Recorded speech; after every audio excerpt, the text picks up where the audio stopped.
안녕하세요. 오늘도 사연살롱을 찾아주셔서 감사합니다. 지난 주말 떡볶이 장사하며 쌍둥이 아이들과 허리띠 졸라매고 살아가는 저희 돈을 지난 10년간 다 뺏어가 놓고 미국으로 튀려던 아주버님을 공항에서 붙잡은 여자예요. 제가 너무 우악스럽게 느껴지신다고요? 결혼 후 10년간 오직 큰아들인 아주버님밖에 모르던 시아버지 때문에 갖은 고초를 겪던 저희 집 이야기를 들어보시면 제 심정이 이해가 가실 거예요.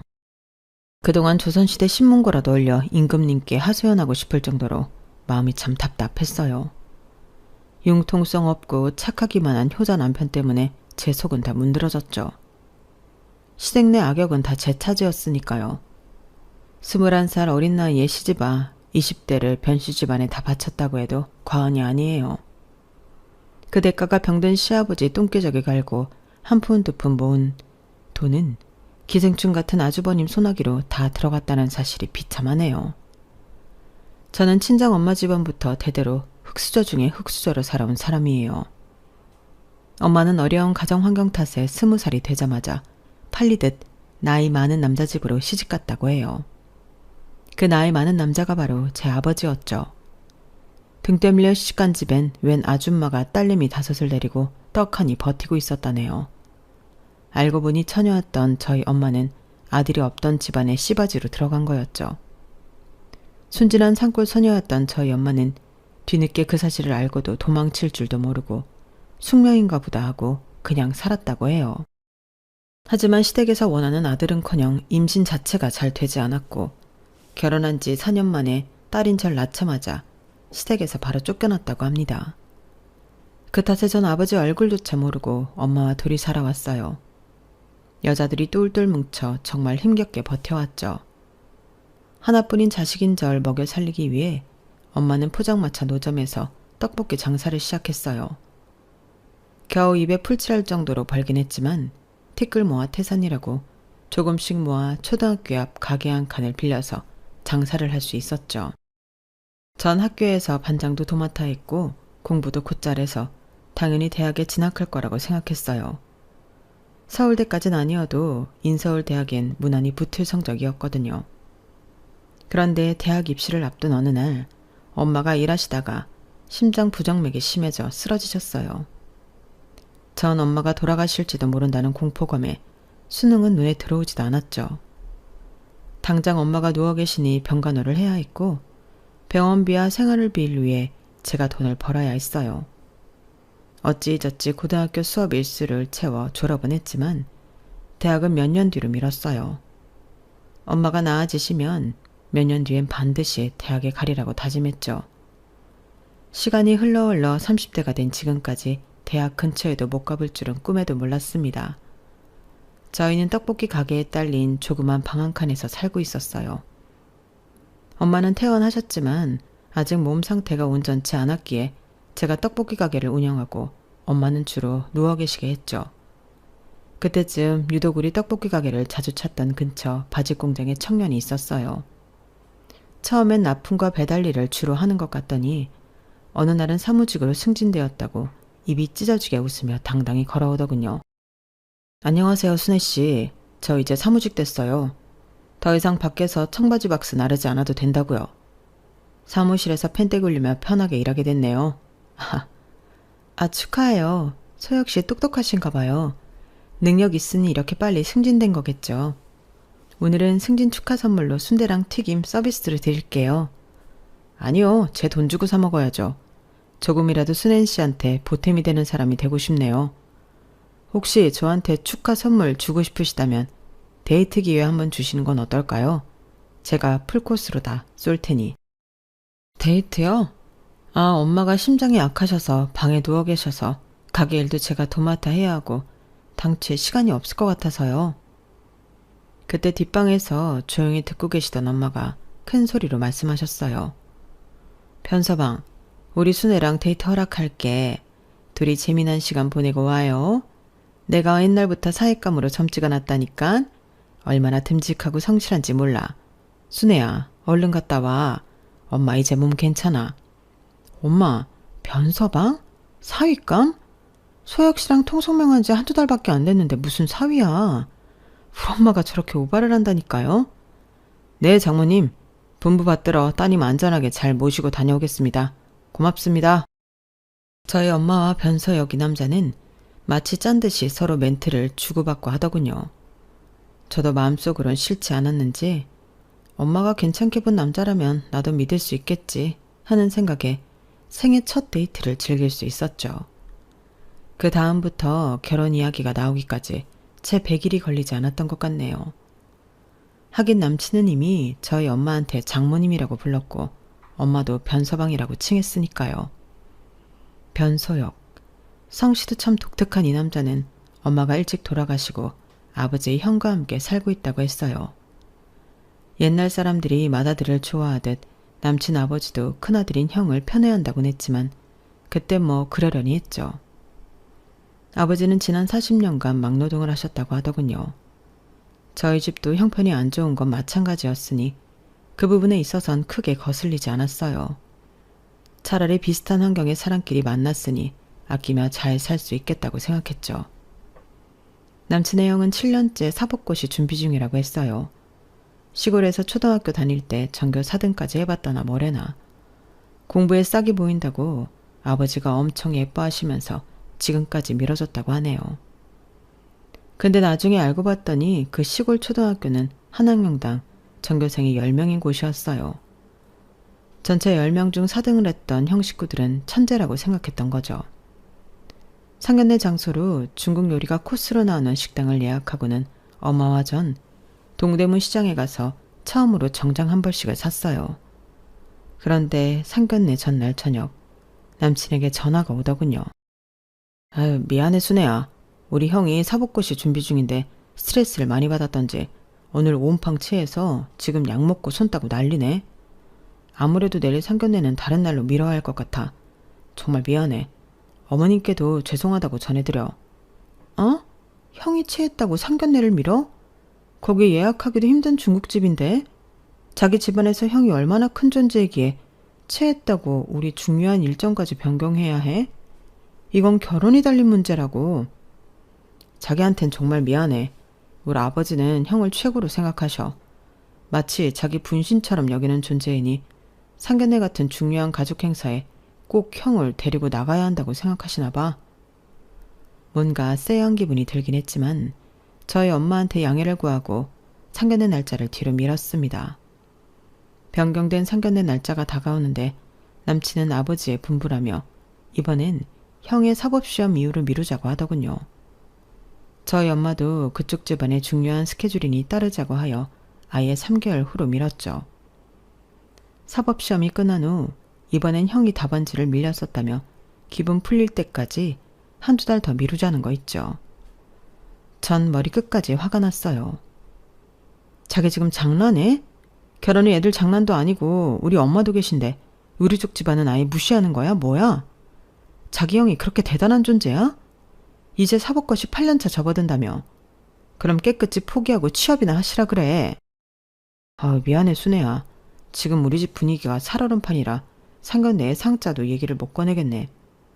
지금까지 들어간 돈이 아까워서라도 형 변호사 될 때까지는 우리 집안에서 합심해서 밀어줄 것 같아.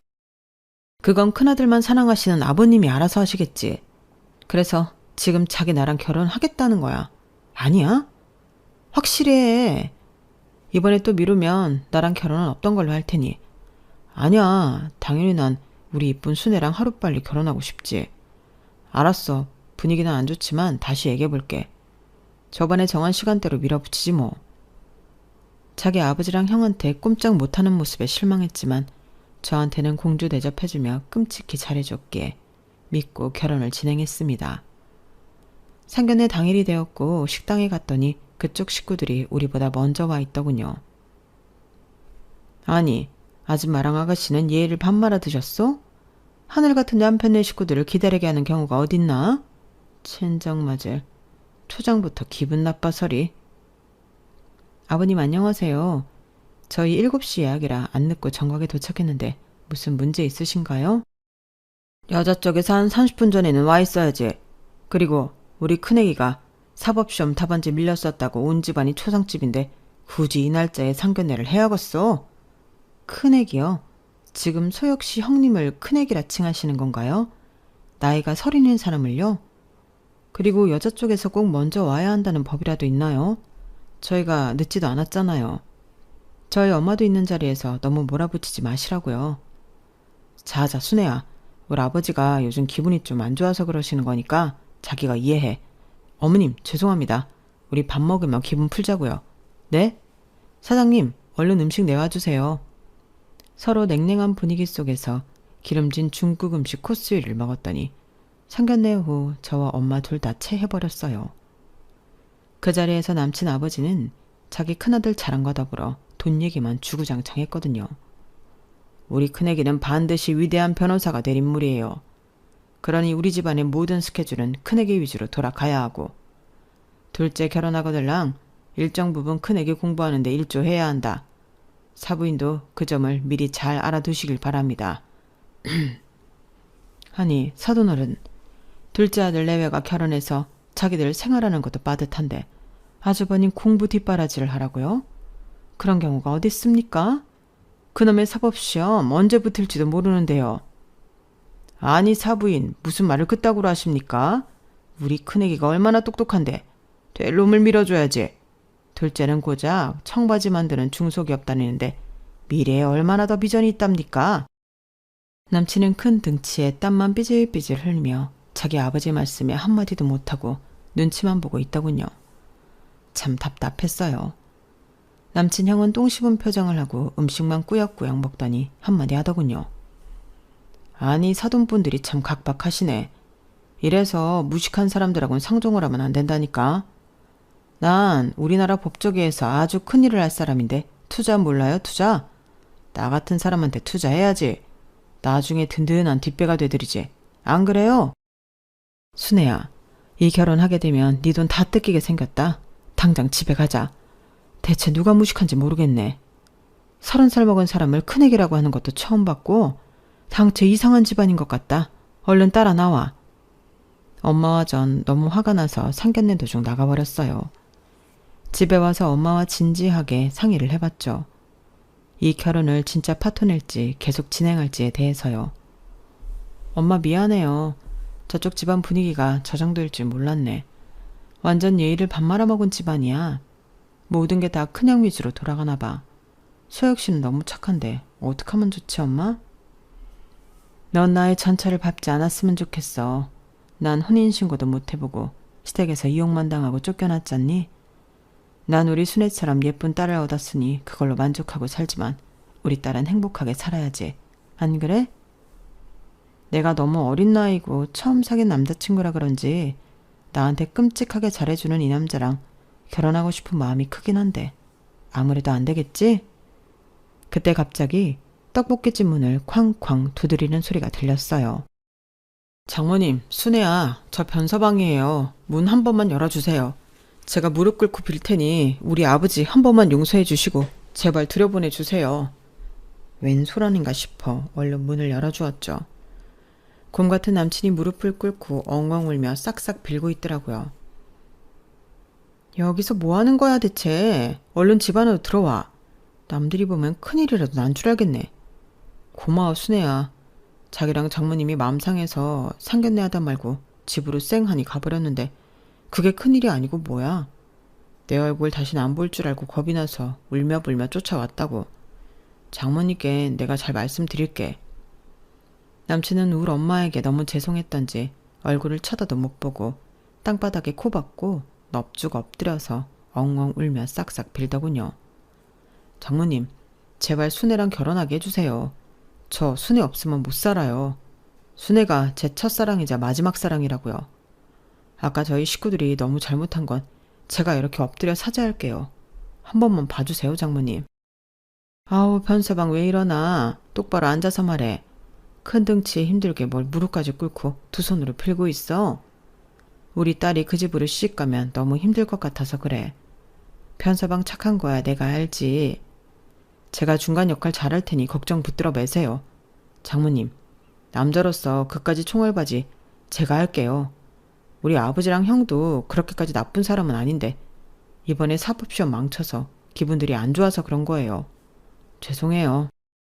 그 후에도 남친은 맨날 우리 떡볶이 가게에 와서 울고불고 저희 엄마와 저한테 매달린 끝에 결혼 승낙을 받아냈고 우린 결혼하게 되었습니다. 그런데 결혼식 당일에도 참 황당한 일의 연속이었어요. 신랑 측 축의금을 말도 없이 시아버지가 싹 다 챙겨간 거였어요. 아주버님 고시촌 원룸비 대야 한다는 이유였죠.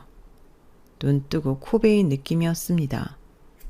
그 후로도 결혼 10년간 시아버지와 아주버님이 우리 돈을 밥 먹듯이 빼가는 일은 계속되었습니다. 지금까지 제가 정신병 안 걸리고 멀쩡히 살아있는 게 참 용하네요. 결혼한 지 3, 4년쯤 되었을 때 임신이 되었어요. 일란성 쌍둥이였죠. 투룸에서 월세로 살고 있었는데 쌍둥이가 태어나서 잘할 생각을 하니 얼른 돈을 많이 모아서 방 3개짜리 24평 아파트로 이사 가야겠다는 목표가 더욱 확실해지더군요. 하지만 그나마 월급을 따박따박 받아오던 남편이 실직하는 일이 벌어졌어요. 청바지 공장이 망해버린 거죠. 사무직으로 옮겨 펜대 굴리며 일한다고 좋아한 지 몇 년 만에 이렇게 됐네요. 순애야, 나 자기랑 떡볶이 가게 같이 운영하면 안 될까? 시액주작 된 김에 이참에 힘을 합치지 뭐. 떡볶이 가게는 내가 주도적으로 하고 엄마도 간간히 도와주시는데 자기가 뭔 필요야. 꼭 사무직으로만 일할 생각 말고 나가서 배달 일을 하든가.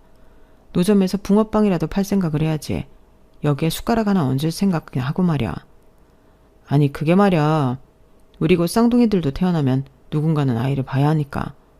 아무래도 자기가 집에서 아기들을 보고 내가 주도적으로 떡볶이 가게를 운영하는 게 낫지 않겠어? 장모님 몸도 편찮으시니까. 말이나 못하면 밉지는 않지. 그나마 200만 원대 벌어오던 자기 월급이 당장 없어졌으니 우리 수입이 반토막으로 줄었네. 진짜 큰일이야. 집 월세는 어떻게 충당하며 애기 용품은 어떻게 마련하나? 그러니까 내가 우리 떡볶이 사업을 겁나게 번창하게 만들어버릴 테니까 나만 믿어봐. 내가 요리를 얼마나 잘하며 손님들하고 친하건 얼마나 좋아. 나중에 인터넷 판매도 해보고 이것저것 할 수 있는 거 다 해볼게. 나만 따라오란께. 에휴, 임신한 제배는 산처럼 불러오고 움직이기도 힘든 상태였고 친정엄마도 어지럽다고 거의 누워 계시는 일이 많았기에 남편 말에 오케이 했습니다. 다행히 남편은 장 보는 일부터 가게 뒷정리까지 모든 일에 성실히 임하더군요. 당장은 수입이 반토막 났기에 안 그래도 아껴 쓰던 돈을 거의 쓰지 않았어요. 곧 태어날 쌍둥이들 용품은 중고 무료 나눔으로 받아왔고 기저귀도 품질은 뒷전이고 제일 싼 제품으로 준비해놨죠. 온 가족이 똘똘 뭉쳐 허리띠를 꽉 졸라매던 시절이었어요. 명절날이 되어 시댁에 갔던 날이었습니다. 거의 10년 넘게 사법시험 준비만 하던 백수 아주버님은 강제로 로스쿨 준비로 전환하였다고 하더군요. 2017년에 사시가 폐지되었기에 어쩔 수 없는 선택이었죠. 시아버지는 그날도 돈 얘기를 슬그머니 꺼내더군요. 우리만 보면 그저 돈밖에 생각이 안 나나 봐요. 우리 큰애기가 인자 로스쿨 준비를 한다니 우리가 힘을 보태야 하지 않겠냐? 고시촌 원룸 비용이랑 새로 책 사야 한다니까 책 비용. 고시촌 식당 비용이랑 해서 한 달에 한 100씩만 협조해라. 그게 무슨 말씀이세요, 아버님? 힘을 보태냐뇨. 또 돈으로 협조하라는 건가요? 저희 가족만 보면 돈밖에 생각 안 드시나요? 왜 이렇게 저희 돈 못 뜯어내서 안달이세요? 제가 쌍둥이 출산 앞두고 있는 거 알면서 그러세요? 심지어 애들 아빠는 실직 상태라고요. 청바지 공장 망해서 인자 떡볶이 가게 같이 한다며. 그게 무슨 실직이냐. 둘째가 나름 열심히 일해서 돈 벌고 있구만. 초등학교 앞에서 니네 떡볶이 가게가 아주 인기 많다며. 돈을 쓸어 담겼구만. 무슨 말이냐? 한 가족인데 돈 좀 대주기 그리도 아깝냐? 맨날 심드렁한 표정으로 시아버지 뒤에서 듣고만 있던 아주버님이 말을 거들더군요. 아니 듣자 하니 내가 무슨 돈을 뜯어냈다고 그래요. 로스쿨 가서 변호사 시험 합격하면 다 갚을 테니 기쁜 마음으로 협조해 주세요. 기쁜 마음이요? 기가 차서 30이 넘도록 집에서 돈 받아서 쓰면서 창피하지도 않으세요? 알바하면서 공부하는 고시생들도 많다고요. 왜 아주버님은 없는 집 자식이면서 황제처럼 알바 한 번을 안 하시는 거예요? 야, 너 시애비 앞에서 지금 우리 귀중한 큰애기 흉을 보는 거냐? 돈 대주기 싫으면 말아라, 고의한 것들. 당장 여기서 나가라.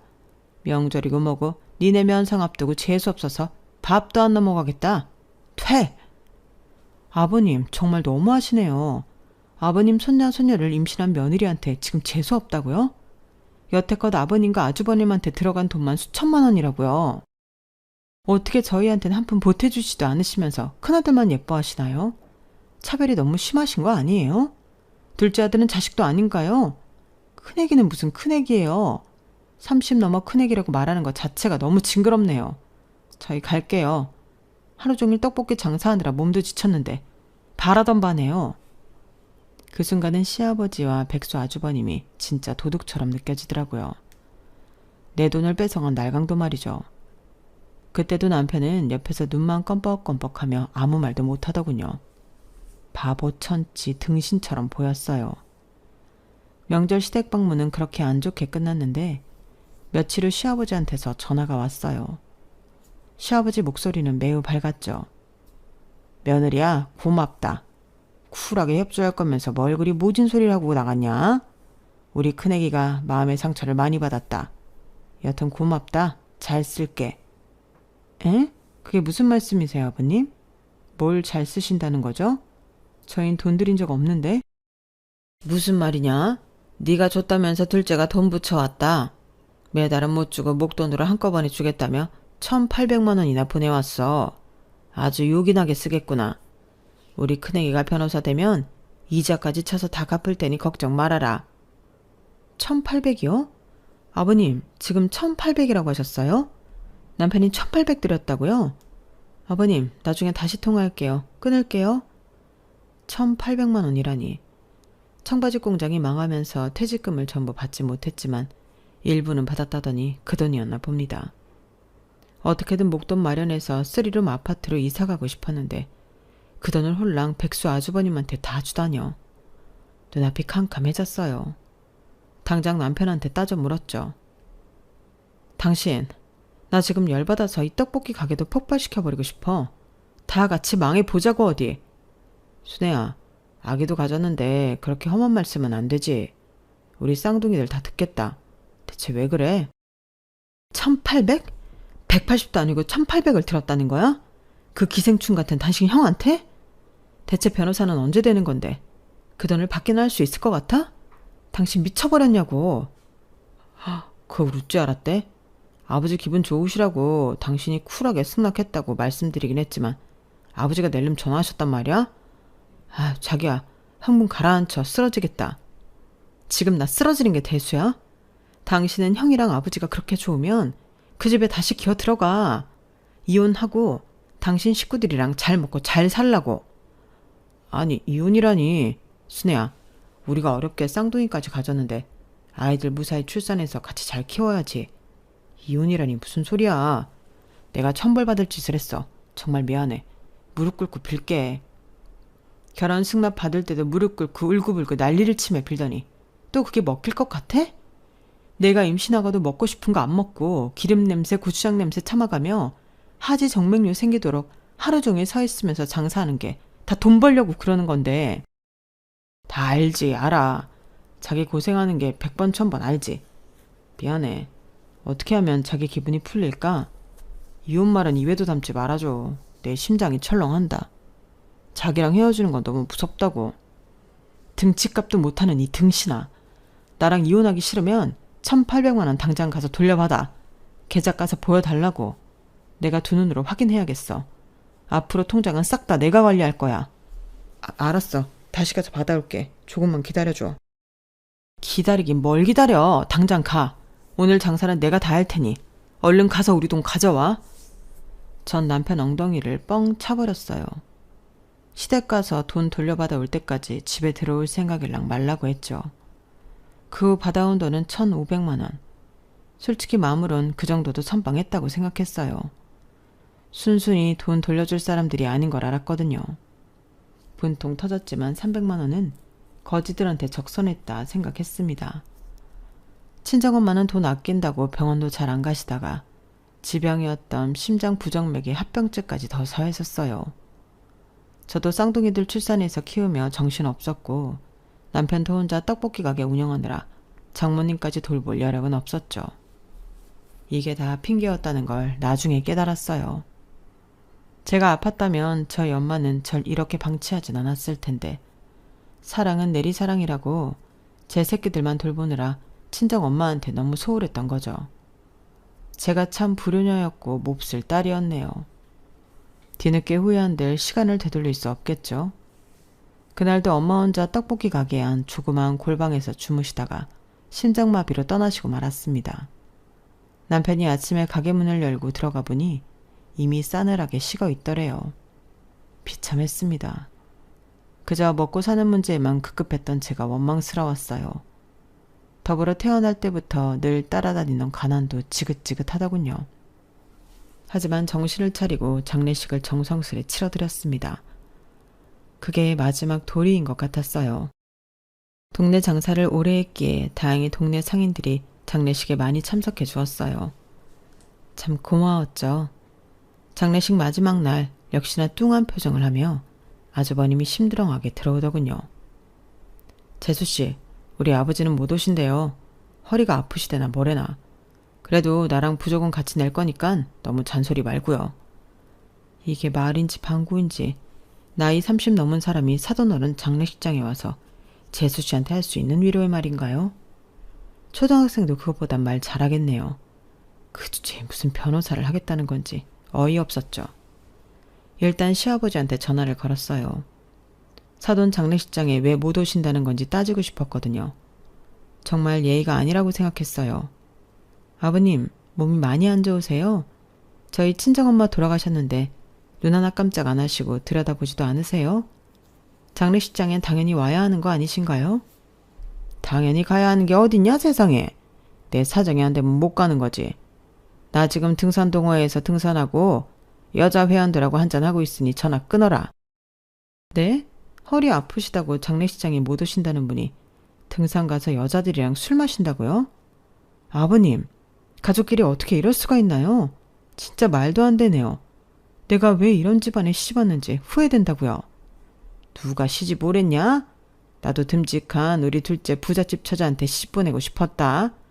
돈 한 푼 없어서 콩쿠물 떨어질 것도 없는 집안 장례식에 가서 뭐하냐? 끊어라. 나 지금 여자 꼬시느라 바쁘다. 바로 전화를 끊으시더군요. 눈물이 앞을 가렸습니다. 저런 미친 집안에 시집온 내가 병신이지.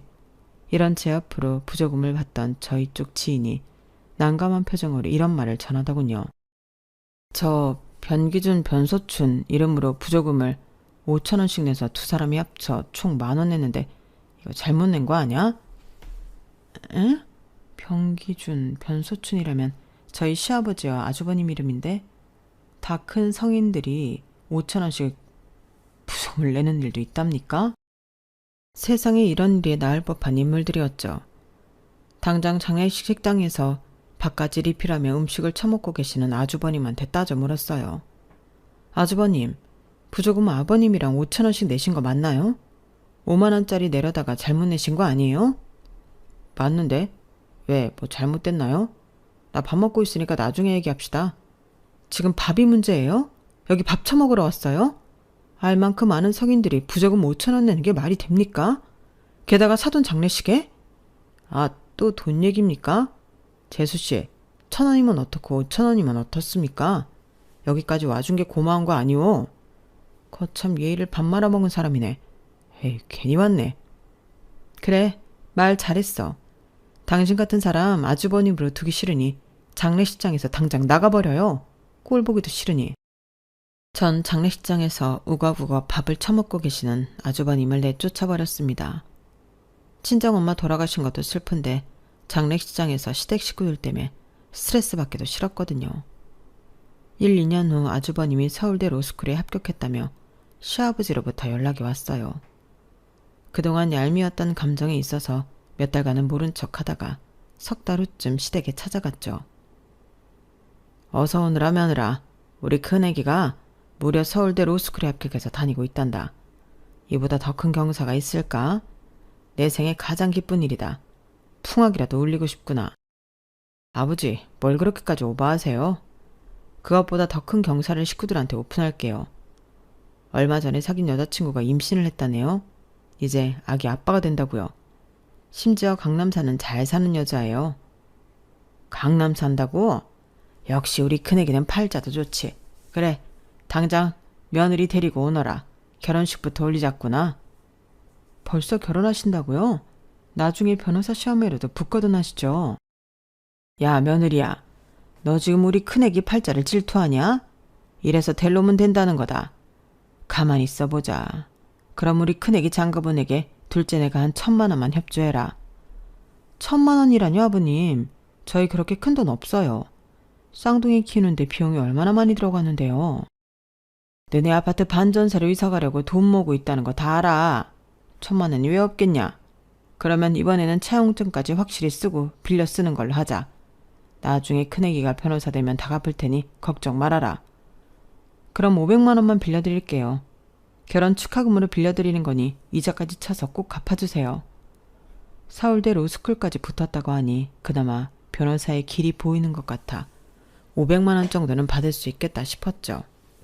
저희 큰 오산이었습니다. 강남 산다던 저보다 어린 형님은 어찌된 일인지 혼인신고도 안 하고 그냥 원룸에서 시작하기로 했다고 하더라고요. 뭐 사정이 있겠거니 싶었죠. 아주버님네는 딸내미 하나를 낳았고 저와는 별로 왕래 없이 지냈습니다. 그러던 어느 날 아버님이 뇌졸중으로 쓰러지셨어요. 반신불수가 되셨고 정신까지 오락가락 하셨어요. 맨날 술과 담배에 찌들어 사셨던 탓일 거예요. 약 3개월간의 입원 생활은 어찌저찌 버텼는데 그 후 집에서 간병을 해야 하니 형님과 상의를 했죠. 저보다 나이 어린 형님이었지만 전 존댓말을 쓰고 그쪽은 반말을 섞어 쓰더군요. 형님, 우리 반반씩 가능하죠? 일주일씩 아버님 돌보자고요. 일주일씩? 나 강남 살던 여자라 그런 험한 일 못해. 시아버지 똥기저귀 갈아야 하잖아. 난 신생아 만지고 있는 손인데 그런 더러운 걸 만져야겠냐고. 난 뭐 아들 안 키우나요? 그리고 강남 살던 사람이면 손발도 못 쓰나요? 지금 강남 사는 것도 아니고 저희랑 같은 동네 원룸 살잖아요. 여튼 난 못하니까 알아서들 해요. 그래도 내가 손윗 형님인데 아랫사람들이 허드렛 일 해야 하는 거 아닌가? 뭐? 아랫사람? 더 나보다 나이도 어리면서 형님 대접해줬더니 눈가리에 뵈는 게 없더냐? 진짜 열받네. 아무리 싸우고 저 혼자 열내봤자 씨알도 안 먹히더군요. 말도 안 통하는 아주버님과 사는 여자라 그런지 형님도 당최 말이 안 통하는 사람이었어요. 포기하고 그냥 남편과 제가 알아서 시아버지 간병도 모시고 다니며 병행했죠. 그날도 시아버지 모시고 남편과 아이들까지 데리고 병원에 꾸역꾸역 갔는데 저희 고등학교 동창을 만났어요. 미리야 진짜 반갑다. 병원엔 웬일이야? 어디 아파서 왔어? 거기 대기업은 계속 다니고 있고? 어머 순애야, 이게 몇 년 만이야. 여기 폐암 전문의가 내 남편이라 같이 밥 먹으려고 왔어. 난 대기업 다니다가 로스쿨 입학해서 다니고 있어. 이 나이에 다시 학생 됐지 뭐. 아 정말? 야 멋지다. 어디 로스쿨이야? 우리 아주버님 서울대 로스쿨 다니거든. 뭐? 나도 서울대 로스쿨이야. 재작년에 입학했지. 학부를 서울대 나와서 그런지 수월하게 합격한 것 같아. 이제 변호사 시험만 앞두고 있지 뭐. 진짜? 아주버님도 재작년에 입학했어. 너랑 동기겠네. 변소춘이라고 알아? 응? 변소춘? 이름 특이하네. 우리 한 학년에 150명 정도 다 알고 지냈는데. 그런 이름 가진 사람 없어. 서울대 로스쿨 맞아? 당연히 맞지. 선배나 후배 중에도 변소춘이라는 사람 없어? 전혀 없어. 근데 말야 순애야. 이런 말 좀 그렇지만 변씨성을 가진 사람이 여기 주변 어슬렁거리면서 이 학교 다닌다며 사칭하다가 경찰에 걸린 적이 몇 번 있다곤 들었어. 당연히 너희 아주버님은 아니겠지만 내가 괜히 말했다 너한테. 뭐라고? 우리 아주버님 그러고도 남을 사람이긴 해. 어쩐지 이 인간 더럽게도 무식한 것 같다니 다 거짓부렁이었구만. 남편한테도 알려야겠어. 일단 고마움이래야. 나중에 다시 연락하자. 저는 수납창고에서 수납하던 남편한테 다 말했어요. 말씀드려봤자 제대로 인지도 못할 테지만 시아버지한테도 말씀드렸죠. 남편은 그럴 리가 없다며 화들짝 놀라더군요. 남편이 바로 형한테 전화를 걸어본다며 스피커폰으로 연락했습니다. 형, 지금 어디야? 기니 할 말이 있는데. 뭔데? 나 지금 미국으로 장기간 떠나려고. 와이프랑 애랑 공항 갈 참인데. 너 혹시 나한테 아버지 간병 맡기려고 전화한 거냐? 나랑 내 와이프는 아버지 똥수발 못 들어. 그런 건 네가 해. 갑자기 미국이라니 그게 무슨 말이야, 형? 우리한테 상의도 한마디 없이 가버린다고? 여기 서울대 로스쿨도 시시해서 말이야. 뉴욕 로스쿨 가볼까 하고 뉴욕으로 출발하는 중이야. 이따 3시 비행기 타고 가려고. 면세점 쇼핑도 좀 하고 그래야겠다. 올 와이프가 강남 출신이라 카드도 박박 긁고 호가한다 요즘. 이따 공항에서 만나 그럼. 일단 끊어봐. 한국에서의 일을 다 떠넘기고 갑자기 미국이라니.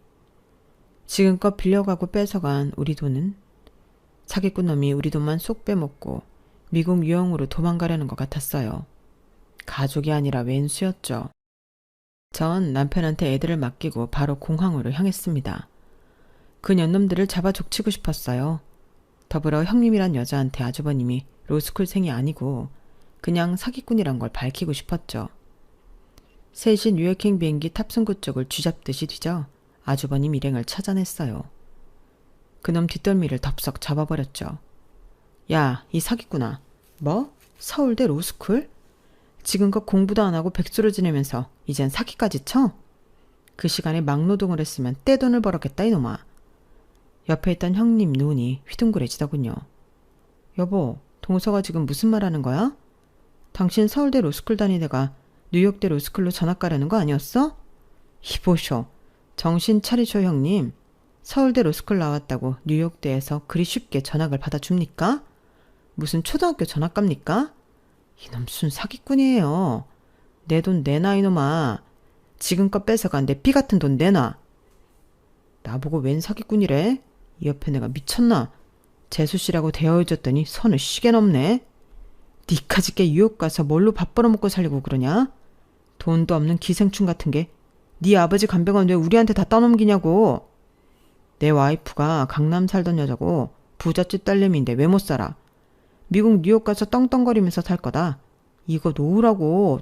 쪽팔리게 진짜.